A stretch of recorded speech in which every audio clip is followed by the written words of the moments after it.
President Trump now urging his own party, Republicans, to be tougher defenders against Democrats' impeachment in secret. Reports tonight that President Trump is taking on the lion's share of the media battle, just like you saw there, hammering home how little the Democrats have to go on, especially considering how great the economy has been. Maybe that is why Democrats are doing all of this behind closed doors. White House Press Secretary Stephanie Grisham joins me right now, and I'm thrilled to have you here. Good to see you, Stephanie. Thank you so much for having me. So let's start first on this impeachment stuff. You get Nancy Pelosi failing to take this vote, right? She could take an impeachment inquiry vote. She hasn't. So you've got an entire process that really has been lacking in any kind of transparency. So let me just ask, what is your plan to fight back against these leaks? I mean, against this impeachment inquiry that, you know, while it may not be sanctioned by a vote, has certainly been sanctioned by the mainstream media, and they're really feeding off of this and some of these leaks every single day. So our plan is to continue working, and the president has shown that. He was just in Pennsylvania yesterday. He's going to be traveling to South Carolina on Friday for a criminal justice reform event, and then we're going to have a full week next week. We're going to continue to work on behalf of the American people, and I would just say, just to echo what you said, our economy is great. We've got great jobs numbers. The president just mentioned the other day, you know, the household median income under this president after only 2.5 years is up more than $5,000 per month. When you look at his two predecessors, after 8 years, Obama had it up $1,000, and President Bush, after 8 years, had it up only $400. Our economy is doing great. Our military is doing great. The president has built that up. The Democrats have nothing to run on, and so they're going to continue with this sham, and that's fine. We're not worried about it. The president did nothing wrong. There is no quid pro quo. That's been said over and over and over again. And again, it's why they're doing all of this behind closed doors. How annoyed is he and other members of the administration right now with some of these well, with what's going on and with, I guess, as he would see it, Republicans that are not really coming to his aid? Well, I would say after yesterday, a lot of Republicans really stepped up with, you know, doing their sit-in, and I think a lot of Republicans have stepped up. There are a few who aren't for whatever reason.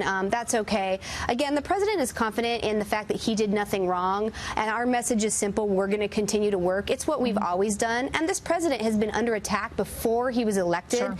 And we had, of course, the Russian witch hunt. Nothing came of that. So now they've moved on to something else, which nothing will come of that. And at the end of the day, the taxpayers and the American citizens are who are going to suffer. And I think come 2020, that is what's going to put this president back into office, because the American people realize how ridiculous this is. Well, you know, the economic stuff does matter, for sure. If people have more money, if they feel like their neighbor has more money, if they feel like they've got a better job or more job security. But speaking about some of those Republicans that aren't really speaking up for the president, you also have some that are really, in some ways, trying to harm him, Mitt Romney being one. He's reacted to whistleblower reports saying they're troubling in the extreme. He says the president's phone call with the Ukraine president was, quote, wrong and appalling. And now on the withdrawal of troops from Syria, he's saying, and I quote here, what we have done to the Kurds will stand as a bloodstain in the annals of American history. I know that you worked for Mitt Romney on his 2012 presidential campaign. I did. When you look at Mitt Romney today and you contrast him with the Mitt Romney you knew in 2012, any differences?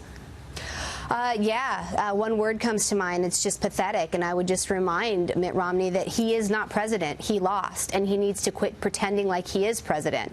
We've got a great president right now, and he should probably get in line with that president who's doing great things for this country. And Mitt Romney should be proud of that and should be supporting this president rather than working against him.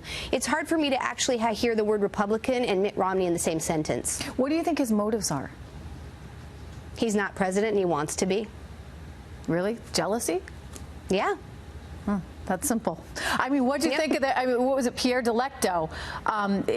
One thing that struck me about that was just that, you know, the idea that somebody like Mitt Romney has to use an incognito account to attack others, whether it be the president or even, I believe he went after Marco Rubio, too. I thought, you know, wait a second, is this really where we are, right? As a society? Who the heck would even want to be in politics? Because even your friends, I mean, I thought he was an ally of Marco's, even your friends are kind of out to get you.